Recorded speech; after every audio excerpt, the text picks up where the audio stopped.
Ma'am ये जो letter to editor है इसमें कितनी लाइन छोड़नी होती है, एग्जैक्ट फॉर्मेट जो अभी लेटेस्ट है वो क्या चल रहा है मैम, कुछ ऐसा तरीका है क्या कि 4 4.5 नंबर आउट ऑफ 5 आ ही जाए। वीडियो बहुत छोटा होगा ताकि एग्जाम टाइम पर टाइम वेस्ट आपका कम हो और आपको ज्यादा चीजें सीखने को मिले। आज हम लोग लेटर राइटिंग को पूरा प्रैक्टिस करने वाले हैं, ठीक है। तो बिना किसी देरी के आइए लेटर राइटिंग शुरू करते हैं। हाय एवरीवन, कैसे हैं सब लोग। स्वागत है आप सभी का आज के एक बहुत ही इंपॉर्टेंट ग्रामर सेशन में। आज हम लोग इस वीडियो के अंदर डिस्कस करने वाले हैं लेटर राइटिंग। अब देखो, ये जो लेटर राइटिंग है ये एक ऐसा इंपॉर्टेंट टॉपिक है जो हर क्लास में जरूर से जरूर आता है। और मैं इससे भी ज्यादा जरूरी चीज आपको बता दूं कि इस वीडियो के अंदर जिस लेटर को मैं डिस्कस करूंगी आपके साथ में, ये होगा लेटर टू एडिटर।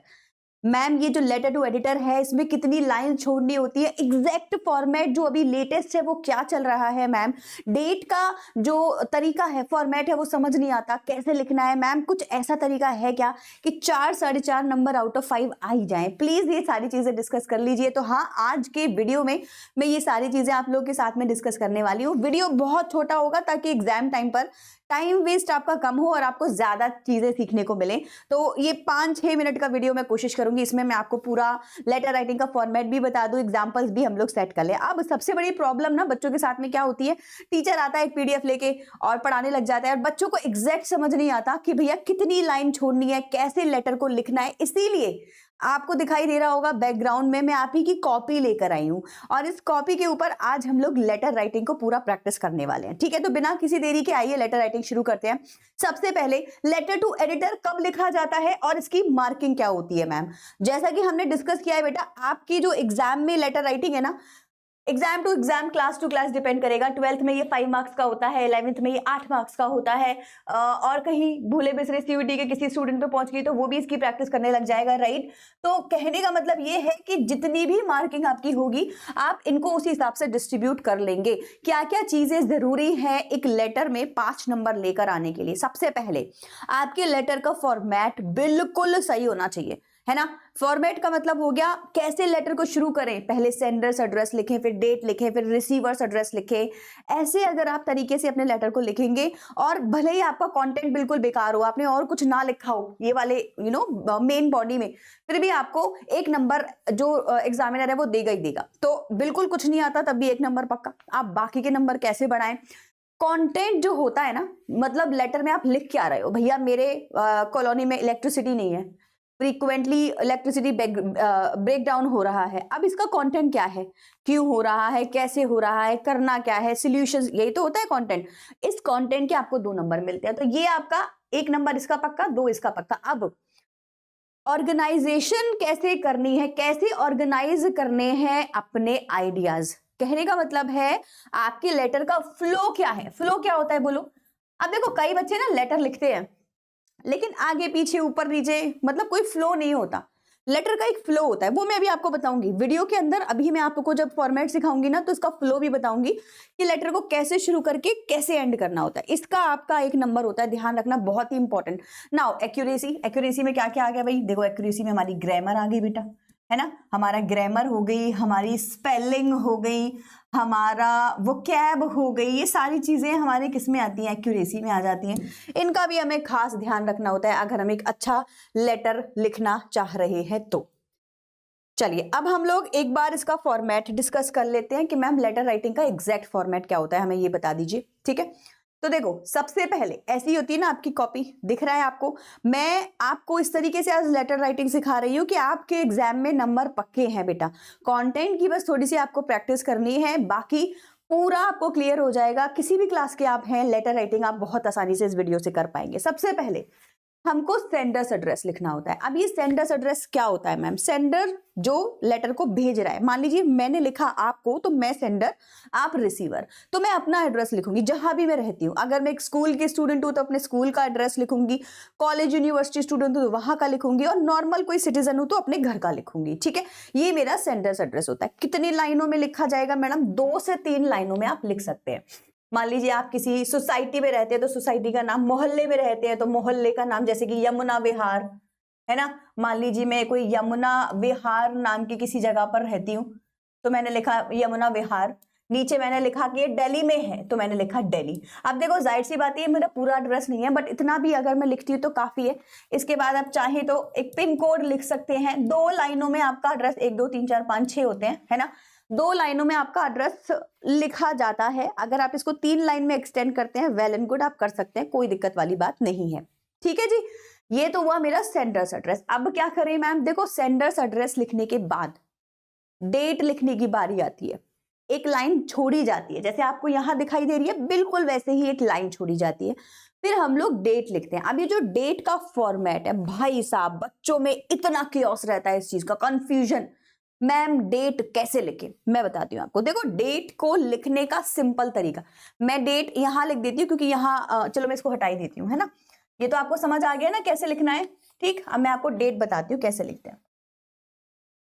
पहली बात तो जब आप लेटर लिखोगे तो डेट वर्ड नहीं लिखना है, ये हट जाएगा, है ना। ये तो आपको समझाने के लिए, सीधे यहां बस डेट आएगी। अब डेट कैसे आएगी, मान लीजिए आज 10 तारीख है तो मैं 10 लिखूंगी। मान लीजिए आज 10 तारीख है तो मैं क्या करूंगी, मैं लिखूंगी 10 ऐसे। TH RD ST ये सब नहीं लगाते, फर्स्ट में ST थर्ड में RD वो सब नहीं लगाते, सीधे 10 बस, कोई कॉमा नहीं, कुछ नहीं। अब क्या आया मेरा, अब आया मेरा मंथ। मंथ मेरा चल रहा है मान लीजिए जनवरी, तो मैंने लिखा जैन, या फिर मैं पूरा जनवरी लिख सकती हूँ, दोनों तरीके सही है। स्पेलिंग मिस्टेक के चांसेस ज्यादा हो जाते हैं, जनवरी फरवरी, है ना, थोड़ा कंफ्यूजन हो जाएगा, तो पूरा मत लिखिएगा, JANFEB कम हो जाएगा आपका। इसके बाद में आप फरवरी में आपका पेपर है तो आप फेब का ही याद कर लेना, पूरी स्पेलिंग याद करनी है फरवरी के लिए वो कर लो, नहीं तो FEB से काम चला लेना। बाकी जैसा कि मैंने आपसे कहा, आप अगर इनके स्टार्टिंग के वर्ड्स ही लिखते हैं एब्रीविएशंस तो काम चल जाएगा। इसके बाद सीधे आपको ईयर लिखना होता है, वो है हमारा 2026, 25 नहीं 26, ठीक है, ये हमारा ईयर हुआ। ऐसे ही आपको जो डेट है लिखनी है। मैम कहीं कॉमा लगेगा, नहीं लगेगा। मैम ऊपर कहीं कुछ लगेगा, नहीं लगेगा, कुछ भी नहीं लगता, सीधी सीधी डेट। अब आप बोलोगे मैम वो कंफ्यूजन कहाँ से शुरू हुई, फिर जो डेट वेट और ये सब लिखते, बेटा वो कहीं आपने देख लिया होगा, कॉलन ऊपर लगा दिया, या आपने शायद ये देख लिया होगा कि जब भी हम, जैसे मान लीजिए जनवरी लिखा है ना, अगर मैं जनवरी को मंथ में लिखूंगी ना तो मुझे सबको मतलब डिजिट में लिखूंगी ना तो मुझे सबको बाइफरकेट करने के लिए कॉमा लगाने पड़ेंगे, क्योंकि फिर ये सारी ना डिजिट्स हो गई, कैसे बताऊंगी 11 क्या है और 1 क्या है और 2025 क्या है ना, तो वो कॉमाज में लगाया जाता है। या फिर मान लीजिए मैंने जनवरी आगे लिख दिया JAN और 10 लिखा पीछे, अब 10 और 25 को 26 को बाइफरकेट करने के लिए फिर मुझे कॉमा लगाना पड़ेगा, तो वो कंफ्यूजन वाली चीज है, उनको छोड़ दीजिए, सीधी सीधी ऐसे आपको डेट लिखकर आनी है, ये ही रूल है। ठीक है, अगर आप इस फॉर्मेट को फॉलो करेंगे आपके कोई मार्क्स डिडक्ट नहीं होंगे और टीचर प्रसन्न होकर आपको नंबर देगी। लाइन फिर से आपको दिखाई दे रहा होगा, छूट रही है एक लाइन, ठीक है। अब आ गया रिसीवर्स एड्रेस। मेजरली केसेस के अंदर रिसीवर का जो एड्रेस है आपके क्वेश्चन में मिलता है, सेंडर का भी मिलता है, रिसीवर का भी मिलता है, प्रॉपर क्वेश्चन आता है तो उसमें मिलता है। ध्यान रखना जितना बड़ा क्वेश्चन होगा उतना आसान होगा आपके लिए सब्जेक्ट लाइन चूज करना, रिसीवर चूज करना, सोल्यूशन बताने होंगे बस, और इंट्रोडक्टरी लाइन चूज कर, सब कुछ मिल जाएगा आपको उसी के अंदर। नहीं हुआ, छोटा सा क्वेश्चन हुआ तो आपकी मेहनत ज्यादा बढ़ जाएगी।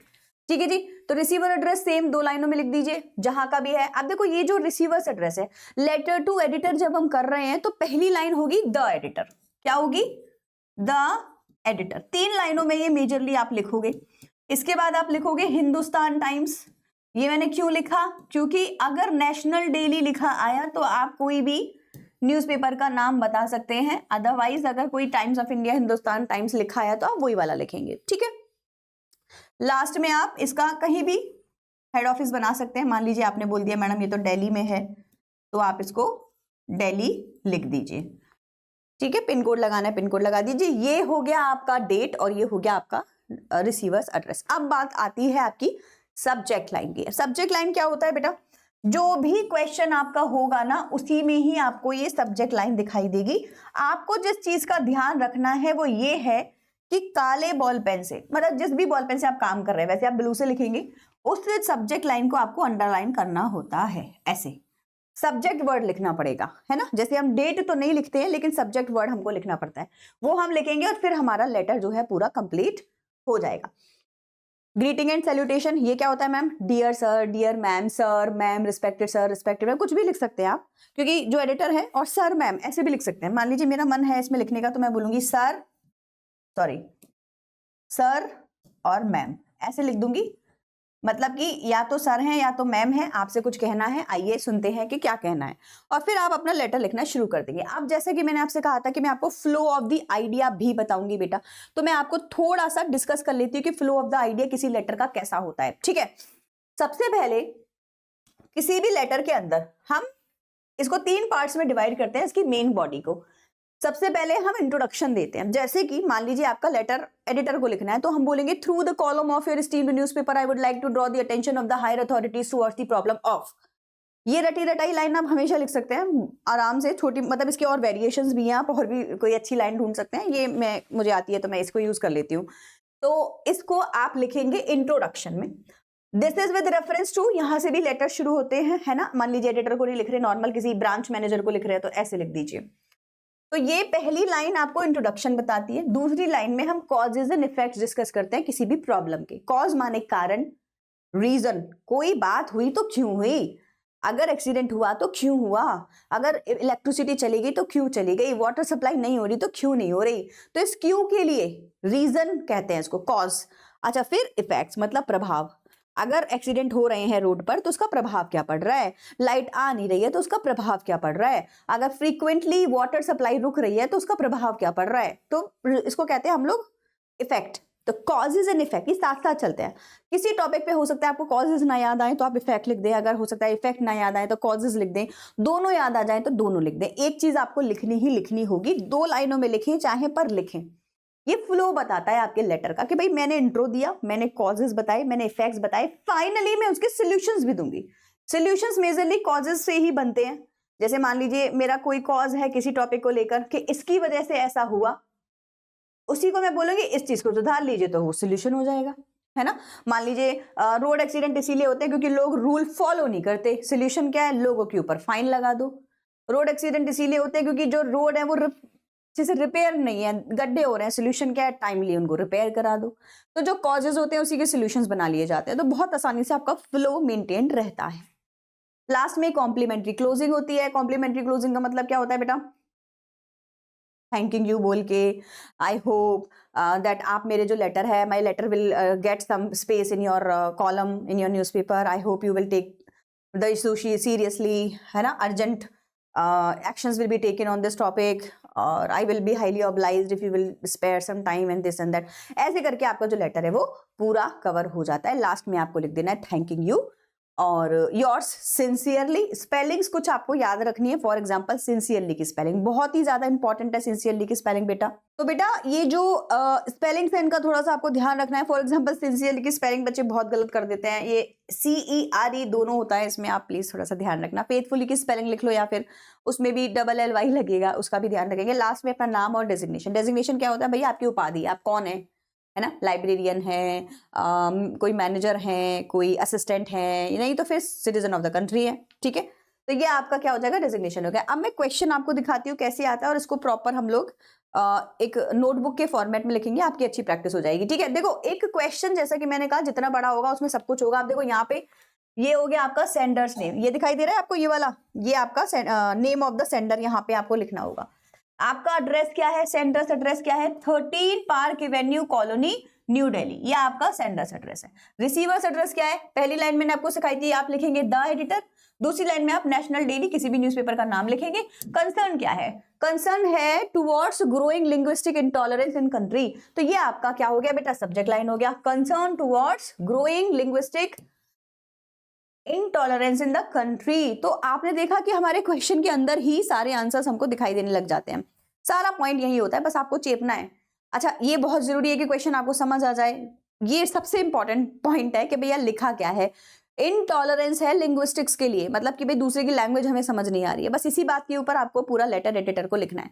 लेटर लिखना शुरू करेंगे। मैंने आप लोगों को जो जो चीजें बताई हैं आज उसको प्रैक्टिकली अब हम लोग देखते हैं। सबसे पहले आपको दिखाई दे रहा होगा ये क्या है बेटा, ये है हमारा सेंडर्स एड्रेस। ठीक है, सेंडर्स एड्रेस हो गया। इसके बाद में डेट का कोई वर्ड मैंने नहीं लिखा है, सीधे डेट लिखी है, ये हमारी क्या है बेटा, डेट। ये एडिटर के लिए टाइम्स ऑफ इंडिया न्यूज़पेपर हमने यूज किया है, हमने यहाँ पे लिख दिया the editor times of India.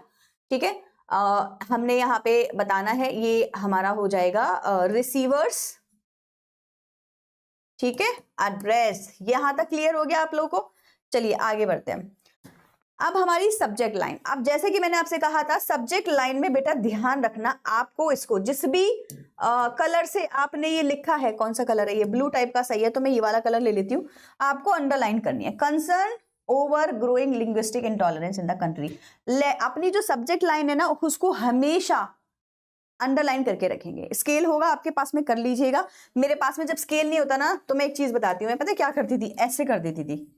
मतलब ये वैसे तरीका अच्छा नहीं है, लेकिन स्केल नहीं है और एकदम लास्ट के 5 मिनट बची है और लेटर पूरा करना है, इतना टाइम नहीं है कि स्केल लेके ऐसे लाइन करनी है, तो आप इस तरीके से कर सकते हैं, ये भी काम चल जाता है। आपका एक्सप्लेन हो जाता है, मतलब हाईलाइट हो जाता है बेसिकली कि आपका लेटर क्या है, मतलब जो सब्जेक्ट लाइन है वो क्या है। आइए आप पूरा लेटर में आपको एक बार समझा देती हूँ। आई एम श्योर आपको इसके बाद में ये पूरा लेटर लिखना आ ही गया है।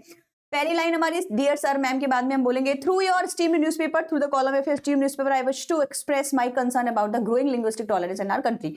अभी तक हमने कुछ भी ऐसा नहीं किया जो दिमाग से कराओ, अभी तक सब कुछ रटा रटाया चल रहा है। इसके बाद अब आपको जो फ्लो मैंने सिखाया था वो यूज करना पड़ेगा, ठीक है। जैसे India is a land of many languages, each representing a rich culture and heritage. तो भैया इंडिया एक लैंड है, बहुत सारी कंट्रीज है, बहुत सारी लैंग्वेजेस है, हम एक अच्छा रिच कल्चर यहाँ पर यूज करते हैं। Unfortunately many people today show prejudice, पुरानी मतलब सोच है उनकी, against those who speak a different tongue. मैं किसी और टंग को अगर बोलती हूँ, किसी और लैंग्वेज को अगर बोलती हूँ तो लोगों को प्रॉब्लम होती है। So this trend not only hurts social, देखो ये इफेक्ट आ गया। मैंने अगर मान लीजिए क्रोजेज नहीं बताए हैं तो मैं अब इफेक्ट्स बताने लगूंगी। ये देखो क्यों ऐसा हो रहा है, लोगों की वजह से हो रहा है। अब हम इफेक्ट्स पे आ जाएंगे। इफेक्ट क्या है कि आज के समय में this trend not only hurt social harmony, society की शांति तो भंग होती होती है, but also weakens the unity of our nation. हमारे नेशन की यूनिटी भी वीक हो रही है, एकता जिसके लिए हम जाने जाते हैं वो भी खत्म होता जा रहा है, ठीक है, right. So school, media and public figures must promote respect for all Indian languages equally. Solution, हमारा जो फ्लो है ना वो ऐसे ही जा रहा है। पहले हमने क्या किया बेटा, प्रॉब्लम को डिस्कस किया, कुछ पॉइंट्स बताए उसके, फिर हमने उसके इफेक्ट्स बताए, इफेक्ट क्या हो रहे हैं। अब यहाँ से हम सोल्यूशन बताना शुरू कर रहे हैं। हम बोल रहे हैं कि भैया स्कूल को, मीडिया को, पब्लिक फिगर्स को प्रमोट करनी चाहिए respect for all Indian languages equally. Now the government should also encourage interlinguistic learning and cultural exchange। तो मतलब और क्या कर सकते हैं जिससे कि ये जो इंटॉलरेंस है ये कम हो, लोग एक दूसरे की लैंग्वेज को ज्यादा पसंद करना शुरू करें। तो इंटर एक्सचेंज प्रोग्राम करिए। ऐसे में आपके पास 2-3 ऑप्शंस होते हैं, स्ट्रीट प्ले कराइए, सेमिनार्स कराइए, इन्फ्लुएंसर से बातें करिए, किसी भी चीज को प्रमोट करना है तो, है ना। तो ये थोड़े से याद कर लेना, मैंने आपको ट्रिक्स दे दिए, आपके काम आएंगे। लास्ट कर दीजिए, let us remember that diversity is India's greatest strength. Your sincerely, I would request you to please publish my letter in your newspaper as soon as possible, और please give a space, small space in your letter, in your newspaper, so that I can publish my letter over there. ऐसे कुछ pointers आप यहाँ पे add करेंगे and में, रटी रटाई लाइनें, और उसके बाद में योर सिंसियरली आप अपना जो लेटर है उसको फिनिश कर देंगे। ये तरीका होता है मेरे बच्चे प्यारा सा लेटर लिखने के लिए।